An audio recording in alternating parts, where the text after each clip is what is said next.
friends, welcome to Madras Samayal. இன்னைக்கு நம்ம Madras Samayalல மீதமான idli வச்சு ஒரு சூப்பரான ஈவினிங் ஸ்நாக் எப்படி பண்றதுன்னு பார்க்கலாம். இது வந்து குழந்தைங்க நல்லா விரும்பி சாப்பிடுவாங்க. இது பண்றதுக்கு ஃபர்ஸ்ட் வந்து நம்ம ஒரு கிரேவி, ஒரு பேஸ் ரெடி பண்ணனும். அதுக்கு நான் இன்னைக்கு 1/2 கப் கொண்டைக்கடலை எடுத்துர்க்கேன்.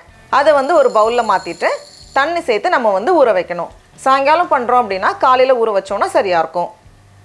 இப்போ கொண்டைக்கடலை நல்லா ஊறி ரெடியா இருக்கு. இதை வந்து ஒரு குக்கர்ல மாத்திக்கோங்க. கூடவே ஒரு உருளைக்கிழங்கு, கூடவே 2 கப் போல தண்ணி சேர்த்திருக்கேன். சேர்த்துட்டு மிதமான சூடுல 4 ல இருந்து 5 விசில் நம்ம வேக வைக்கணும். இருக்கட்டும். இப்போ நம்ம ஓபன் பண்ணி பார்த்தலாம். பாருங்க, உருளைக்கிழங்கு கொண்டைக்கடலை எல்லாம் நல்லா வெந்து வந்திருக்கு.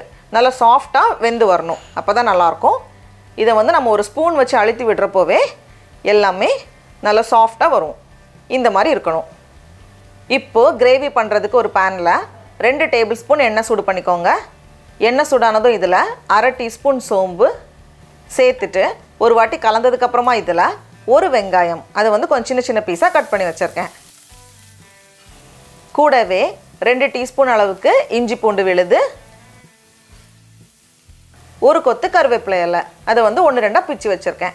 எல்லாத்தையும் சேர்த்துட்டு வெங்காயம் ஒரு 2-3 நிமிஷம் வதங்கட்டும்.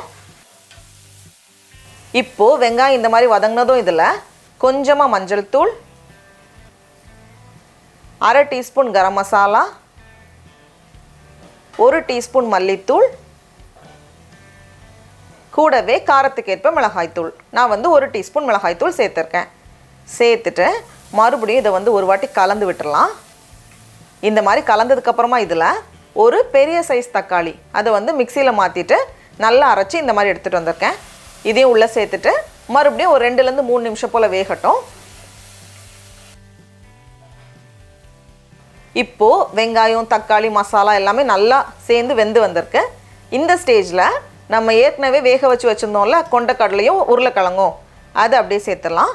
கடைசியாக தேவையான அளவு உப்பு எல்லாத்தையும் சேர்த்துட்டு இதை வந்து மறுபடியும் ஒரு 5 ல இருந்து 6 நிமிஷம் போல் நம்ம நல்லா கொதிக்க வச்சிடலாம். ஒருவேளை தண்ணி தேவைப்பட்டுச்சுன்னா எக்ஸ்ட்ரா தண்ணி சேர்த்துக்கோங்க. இது வந்து கொஞ்சம் செமி கிரேவியாக இருக்கணும், ரொம்ப கெட்டியாக இருக்கக்கூடாது.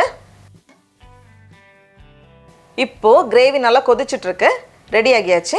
இந்த ஸ்டேஜில் கொஞ்சம் நறுக்கின மல்லி இலை சேர்த்துட்டு நம்ம ஸ்டவ்வை ஆஃப் பண்ணிடலாம். அவ்வளோதான்.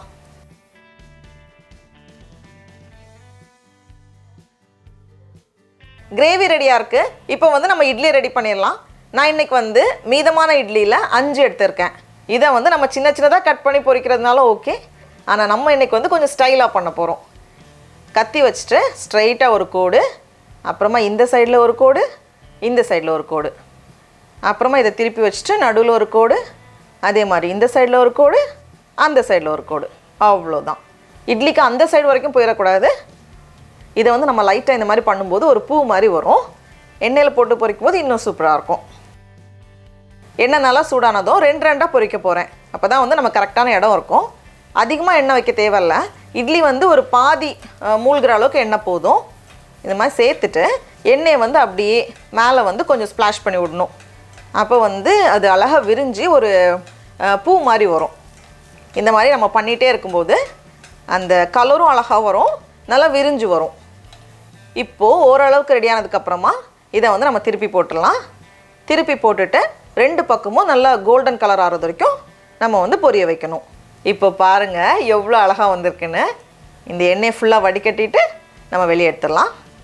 இதே மாதிரி மீதி இருக்கிற எல்லா இட்லியும் நம்ம ரெடி பண்ணி வச்சிடலாம்.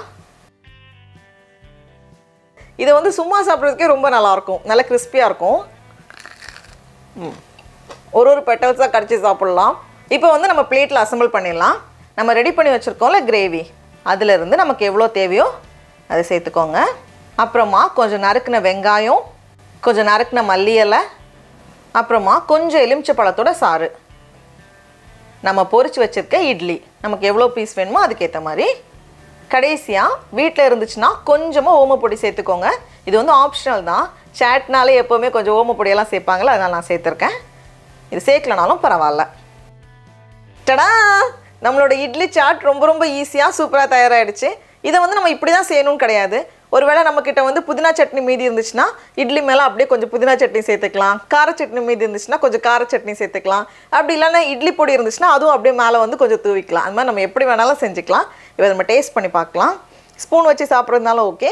நான் வந்து அப்படியே கொஞ்சம் அந்த இட்லியை கிரேவியில் டிப் பண்ணி ரொம்ப ரொம்ப சூப்பராக இருக்குது. நீங்களும் கண்டிப்பாக அந்த ரெசிபியை வீட்டில் செஞ்சு பாருங்கள். உங்களுக்கு இந்த வீடியோ பிடிச்சிருந்துச்சுன்னா மெட்ராஸ் சமையலுக்கு சப்ஸ்கிரைப் பண்ணுங்கள். நாவின் சுவை எறும்புகள் மலரட்டும்.